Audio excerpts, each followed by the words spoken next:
حضرت ابن عباس رضی اللہ تعالیٰ عنہ سے روایت ہے کہ نبی کریم صلی اللہ علیہ وآلہ وسلم نے معاذ رضی اللہ تعالیٰ عنہ کو جب عامل بنا کر یمن بھیجا تو آپ صلی اللہ علیہ وآلہ وسلم نے انہیں ہدایت فرمائی کہ مظلوم کی بد دعا سے ڈرتے رہنا، کہ اس دعا کے اور اللہ تعالیٰ کے درمیان کوئی پردہ نہیں ہوتا۔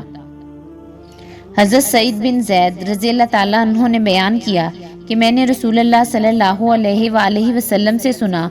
آپ صلی اللہ علیہ وآلہ وسلم نے فرمایا، جس نے کسی کی زمین ظلم سے لے لی اسے قیامت کے دن 7 زمینوں کا طوق پہنایا جائے گا۔ حضرت عبداللہ بن عمر رضی اللہ تعالیٰ عنہ سے روایت ہے کہ نبی کریم صلی اللہ علیہ وآلہ وسلم نے فرمایا،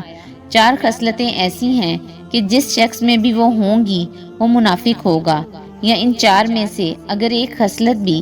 اس میں ہے تو اس میں نفاق کی ایک خصلت ہے، یہاں تک کہ وہ اسے چھوڑ دے۔ جب بولے تو جھوٹ بولے، جب وعدہ کرے تو پورا نہ کرے، جب معاہدہ کرے تو بے وفائی کرے، اور جب جھگڑے تو بد زبانی پر اتر آئے۔